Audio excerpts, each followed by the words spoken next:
fun.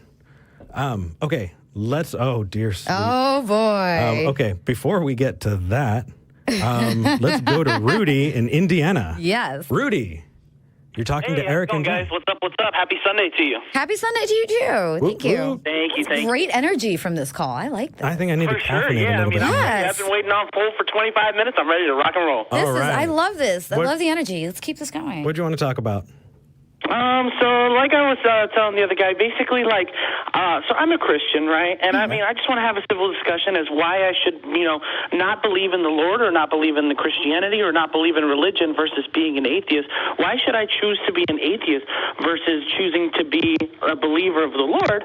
And also, like, basically, why should I believe in atheism if it doesn't cost me anything, whereas believing in the Lord or believing in religion won't cost me anything as well? And what pros do I have to be an atheist versus what pros do I have to have a religion? Okay, well, can I touch on this cost anything aspect? Yeah, sure. Go ahead. Just because it doesn't cost money doesn't mean it doesn't cost anything. For many of us, especially women in the church, it cost us our autonomy. It cost us our self-worth. It cost us a lot of the ability to know how to function in healthy relationships outside of not being servants. So yes, even though it did not cost us a set amount of dollars, it cost us years of having to say, I am a person, which to me, there cannot be a value put on.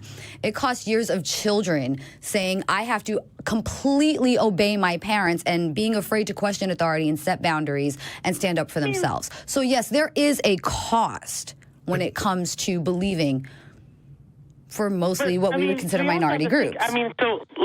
I'm sorry to interrupt. I apologize. But I also have to think, and let's be honest with each other. It's 2020, right? Most of our minds are pretty open, right? So you believe what you want to believe. I believe what I want to believe. I don't know if you have any children or not, but you would raise your children differently than I would raise my children, whether or not we had the same religion or not, right? So even if you didn't believe and I didn't believe, like, there are certain morals and aspects that we could both most likely have a common ground on and say, okay, it's good to do this, it's not good to do this, right? Okay. It's not good to go out and kill somebody, it's not good to go out and rape somebody. But for the most part, since it's 2020, most millennials and, most people who are younger, for the most part, I should say, we all have pretty, similar, aspects on what we believe and how we live our lives. So, religion or not, I feel like whether or not in this upcoming generation that we're living in, it wouldn't necessarily make a difference if, we were based on one religion or based on another religion or not. So hold on, Rudy. So you gave a lot, and I want to address two of them before they pop out of my head. One of them is, cool, we're becoming a more secular society, and we're learning to understand and be better neighbors. That's fantastic. That has nothing to do with whether or not your belief is justified. Because it has nothing to do with whether or not your God exists. So I'm going to take that and I'm going to put that on hold. I agree with you that we're becoming a more secular society, and the more secular we become, the more we can empathize and broaden that tribe and look that at we're more taking humanistic as far as more humanistic over religious view. Right? Now, going back to the first thing you said, that's called Pascal's wager. Yes. Thank you. Have you heard of Pascal's wager? I have not. Okay, cool. I am happy to. So I'm going to try and do this visually. Okay. I know that you're not going to see it because there's going to be a bit of a delay. But so I want you to have this mental image. Okay. Okay. Okay. So you have 4 boxes, right? Okay. And one row is true, and the other is false. And then going the other way, it's God and no God, right? So let me show you. If you believe in God and it's true, you go to heaven. Okay. If you believe in God and it's false, dirt nap. And then if you don't believe in God and it's true, you go to hell. If you don't believe in God and it's false, dirt nap. Right. And so when you called up and gave that first bit, it made me think about Pascal's wager, because the conclusion that Pascal came out with was, well, it's better to believe just in case. But here's the thing. What if it's a different God? Yeah. Right? What if it's Odin? Or Zeus? For sure, right? right? I mean, we can sit and talk about monotheistic religions as well as polytheistic religions, about that there is, whether there be a God, whether there be an Allah. We could talk about Hinduism, how there's multiple gods, right? We could go by that. Well, but, I mean, if you believe that there is something in the sky, right, it doesn't necessarily have to be, the Hindu religion or the Muslim religion or any other religion, right? We could talk about Catholicism, everything all day. But if we believe that something is up there, right? Just something is out there, right? It may not be like the other person was talking about, why does God, kill people? Why do mass shootings happen? Why do natural disasters happen? Why do people die every day? Putting all that aside, saying that there is a supernatural force out into the universe, then in theory, as long as we believe that there is something out there. Why? Why? Yeah. I mean, because there already is supernatural forces. Okay. I mean, Fantastic, let's be honest Rudy. with each other. Let's talk about supernatural forces. Rudy, yet. let's talk about supernatural forces, because I think that's where the linchpin is. How do you define supernatural? Supernatural is something that our mind, in my opinion, to define supernatural is something that our mind could not comprehend. Something that is going to be like, if you were to tell that to somebody, they wouldn't believe it because it sounds off this world. It just doesn't sound like something that would be realistic. Okay, so an example. So hold on a second. Hold on. No, that's okay. I think your definition is a bad one, and I'll tell you why. Because you can explain really advanced math concepts to me, and I would not understand it. That doesn't mean that it's supernatural. Or according to your definition, it would be supernatural. Right? Well, not necessarily. I'm not saying that something that's beyond comprehension. Like, I mean, you could obviously talk that's to me exactly about what you said. too, and I'm going to be like, I don't know what that is. Exactly. I think I have a better example of this. Well, I mean, by his definition, that's supernatural, right? Right. So can you think of a definition that's better than that? Better than that? Because you just made advanced math supernatural. Right. I understand what you're saying with the definition that I've given. And you do make a point that you are right, that my definition of supernatural is probably not going to be the best accurate definition. I'm talking about, like, forces and things that are not, that cannot be explained on this earth or in this universe. Okay. So, like, for example, we could talk chemistry, I won't understand it. We can talk another language, I wouldn't understand it. We can talk math, and I wouldn't understand it. But what about the forces in the universe that we have yet to understand? Do you consider that supernatural, or is that just something we haven't figured out yet? That would be supernatural, absolutely. So, for example, like, I mean, we could talk 500 years ago. We didn't know that there was such thing, as other planets, or we didn't understand that there were So would that other be supernatural? Would that still be supernatural? A couple thousand years ago, we didn't realize that the sun was a star. Would that still be supernatural? A couple of thousand years ago, we didn't know that the sun was a star. So would you still consider that to be supernatural? In that time period, yes. Okay, that's So this is something that can change with education and knowledge. Okay, that's what I wanted to clear up. Thank you. Correct. It can change with education and knowledge. You're absolutely true. Okay, why is that useful, and how does that point to a God? So the fact of it is so. Let me get a second to regroup here. What I'm saying is that if there's something that's out there that we can't comprehend, or something that's supernatural and something that's out of our grasp of knowledge, then how do we know that there is, and how do we know that there isn't? And if there is a God, right, which I'm claiming that there is, then how do we know that we haven't found it, or how we haven't discovered it? Well, the universe is so big. If you're claiming it's there, Rudy, then obviously you've discovered it. Help us get there with you. Can I draw a counter conclusion to that, though? Yeah, go ahead. Go ahead. There were things that we, thousands of years ago, we said had to be God because God did it. And then we found out, no, it wasn't God, they're actual processes. So wouldn't that count for God not existing and no longer being supernatural? Well, according to those definitions of gods, apparently. Right, because that's and if it's coming across to me and I'm kind of not getting it, please let me know. But by your definition, because there were things that were explained by God that have now been explained as something naturally occurring, then God is not supernatural and God should not exist. Right. So I don't necessarily want to sit here and say that, like, things happen and things are created by God. I mean, so with the amount of science and technology we have today, I can do that. I mean, we're capable of creating our own elements. We're capable of creating our own things. We grow things. We made cars, right? We made airplanes. Okay. So obviously, certain things that are in this world are not things that are made by God. They are made by man. But what I'm saying is, to boil it all down to just to one thing, and my main question is, so if there are supernatural things out there that we can't see, right? I mean, supernovas, black holes, like we can see pictures, we can see videos, people can tell us about it, and we believe that it's true. Right. Right. So someone can tell us, oh, there's a galaxy that's 10,000 light years away. Here's a picture of it. Okay. And from NASA, let's just say, and we're like, okay, cool. There's the galaxy, and it's 10,000 light years away. Okay. There's a picture of it. Rudy. It's true. So Rudy. how can we believe Rudy. what science tells us versus what the Bible tells us? Because in the end, isn't Okay. it kind of the same Rudy. thing? It's the man showing us a picture Rudy. of something, and we're kind of forced to believe it. Go ahead. Jeez. Okay. Sorry. That's okay. It's just buckshot when it's like that, and I can't answer you when you do that. Sorry. That's okay. I know you weren't doing it on purpose. You're excited.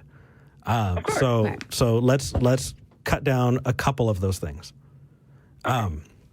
So the first one is it's called an appeal to mystery. You don't know, I don't know, therefore I'm right. Is what you said boiled down. You don't know, I don't know, therefore I'm right about my assertion. That's not evidence for your God. It's evidence that you don't know and I don't know. Right. That's all you get to say. So as long as you're going to appeal to that, you're not going to convince a damn person unless you don't know and I don't know I'm being like that is bad reasoning. So I mean, I could agree with that. Cool. So please take that one out of your toolbox right away, because that definitely, I think that's going to affect your definition of supernatural, but that's okay because you can structure, work on it, and then test it from there. That's the scientific method, is you create a hypothesis, you explore, you test, and then after testing, you go back over it and say, okay, what did we get right? What did we get wrong? What did we learn from it? And then you go from there. You look for things that are falsifiable. The reason the science is different than the Bible is because the science doesn't make claims that it can't back up. It tries to explain them. Right. We use science as a tool so that we can continue to learn about the world. The Bible says this is how it is because. That's what's different about it, Rudy. One is a process that we can continue to use. The other is a dead end. It's a definitive verb. It's a definitive term, and that's just how it is, and that's what it's going to be. That's right. Right. That's what's different about it. Right. Right. So then let me ask you, so necessarily, and this is what I want to know about it. So, right, the Bible is written, right? Mm-hmm. People go, millions of people go to church every Sunday and read from a book that's several thousand years old, whereas scientists read from a book about studies and researches and things they found within the past week, within the past month, within the past year.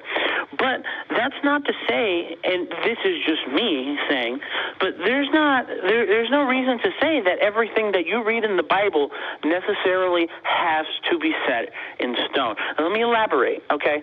You talked with the last caller about how, who was it? Rudy, do you go to church? Wait, Rudy? For God or Rudy, like hold that? on. Do you go to church? I do not regularly go to church, no. Okay. But Can you think of a pastor in existence that would accept that? Hold on, wait. I mean, I have a better question. And that's fine if you're unorthodox. I have a better question.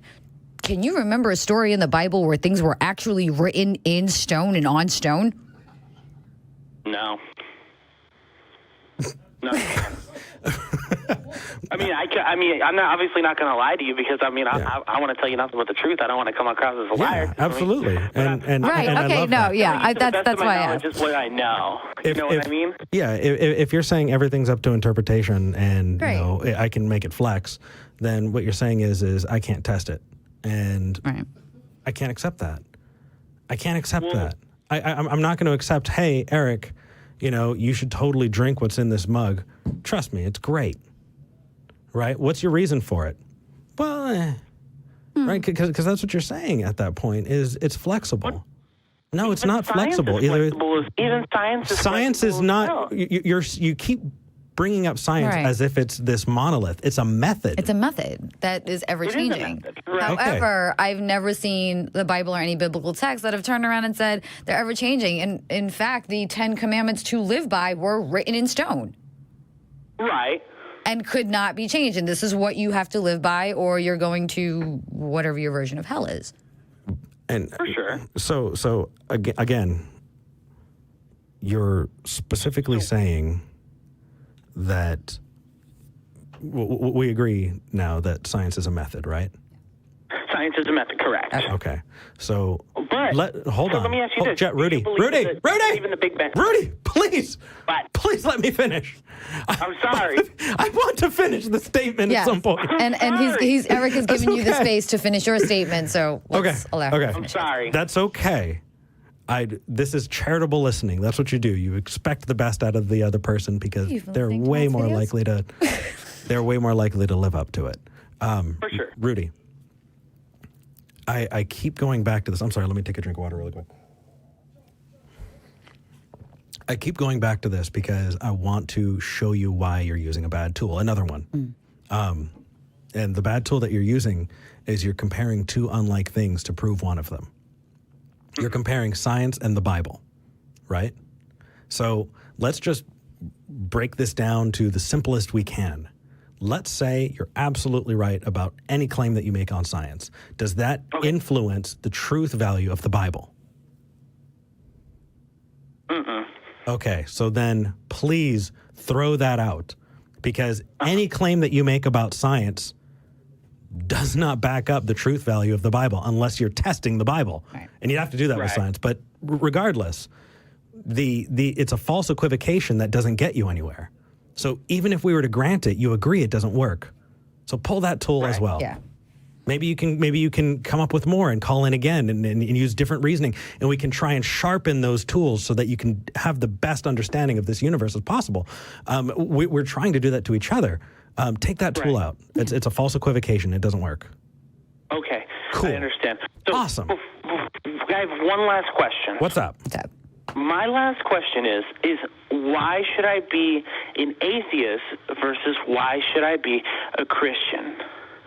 Okay. What advantage do I have of believing that there's not a God versus an advantage I have of believing there is a God? Like you said in the beginning of the call, if I believe, then I go to heaven. If I don't believe, I go to hell. Rudy, we're not shopping for a car here. Yeah, exactly. We're not looking for power doors. Whether or not there's advantages doesn't take into account whether or not it's true. Right. I don't care what's advantageous. I just want to know what's true. Right? If I were to tell you, look, if you walk into the other room, you're going to get $1 million. Does that make the $1 million true? I mean, I don't understand how you're getting to there. You're saying, what are the advantages of being an atheist? You're an atheist. What are the advantages of being a Christian? Well, there are things besides that you could the heaven thing. We can argue about things that are here on Earth. You know, there's community. There are excuses for people to do charitable works. I disagree with a lot of those methods. But we could say that with the atheist community too. Absolutely. Yeah. I'm just saying that these are, these are things that people bring out, but it doesn't matter. It could be horrible. Yeah. You know, that's one thing that I think that I'll give the Westboro Baptist Church is... we're going there today? Okay, we're going to go there today. But they are at least internally consistent, and they went, you know what, even if we don't like it, that's what we think is true. It's not about the advantages. It's about whether or not it's true. Right. You know, if you were to ask them, would you like to make friends? I'm sure they would. But the fact is they were convinced that that is true. So please... it doesn't matter. It doesn't matter whether or not there are advantages. It matters whether or not you have enough evidence to justify believing it. And this is what you believe, and this is where you feel safe, and this is where you feel wanted, loved, and understood. And so where you're going from there, I'm not asking you I'm not asking you to be an atheist. I'm asking you to justify being a Christian because I don't think you're justified in it. And when you bring it up, when you give us examples, we can try and talk about it. And we gave you examples of why that reasoning you were using is not good, and you agreed with us. So please continue to reason. Please continue to explore.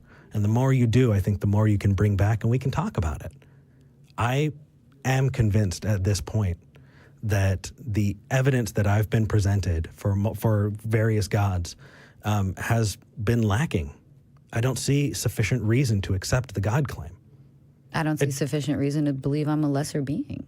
I mean, so I don't understand why you're comparing them. Like, we're not Toyota and Ford. We're not, Right. power windows And tint. and GPS butt warmers. navigation on Dash, What we're saying is you should have good reason to believe the things that you believe. Brilliantly said. Cool. Brilliantly said. I'm so glad you explained it that way. I'm going to, you know what? Now I'm going to read more. Now Cool. I'm going to learn more, right? And I want to come back to you, and I want to make good points. That's and awesome. I know you'll Thank make you. good counterpoints. And you know what, you guys? What's up, man? I understand your reasoning, and I understand your thinking, and I totally respect it. Well, that's awesome. I man. wish Thank I you. wish I had more substantial, analogies and evidence to bring to you. And it sucks that I don't. It's kind of shitty. But, you've made valid points. You've made valid counterpoints. At the end of the day, you believe what you believe. And at the end of the day, I believe what I believe. Boy. So here's the one thing, man. I hope that what you take from this is that we respect you. Right. We respect Rudy. And We- Rudy yes, we respects respect- Eric and Jen. Right. Of course. Bad ideas don't deserve respect. Exactly. If somebody says, I'm justified in honor killing, well, it's not like just your idea and you got your beliefs and I got mine. I Right. think there's a good reason and a good, definitely a call to action for us to sit here and say, no, that is a really Right, fucking no. bad idea. I can't respect the idea that if I have a boy, I'm worth more as a woman than if I have a girl and I did something wrong. I can't respect that idea. I can respect you and the things that you do. But And I so- can't respect that kind of idea. Right. And so just saying, I respect your ideas. I don't care if you respect my ideas. Respect me. Right. Fuck the automatic idea that ideas deserve respect. They don't. People deserve respect. Ideas should be suspect. And we And should have scrutinized. damn good reason. That's right. Right. Well, also, you got to remember at the end of the day, people earn respect, right? People don't just automatically right off the rip deserve it, right?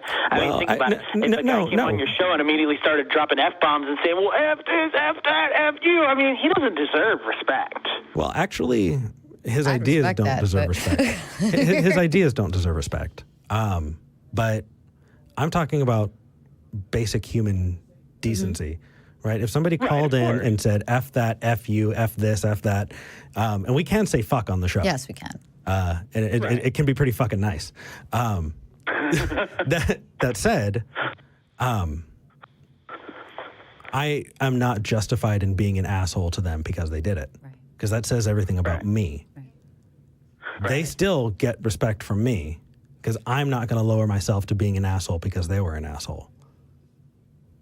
People deserve respect. Well, let me tell you this. You're a pretty big person, man, to give everyone respect. I have to give you that, honestly. Well, cheers, brother. I appreciate it, man. We got a couple more Absolutely, calls that we man. want to Hey. get to. Thank you Thank for you so much calling for taking my and call. speaking You guys with us. enjoy the rest of your Sunday. You too. You too. Thank you. Take care. Bye-bye. Bye.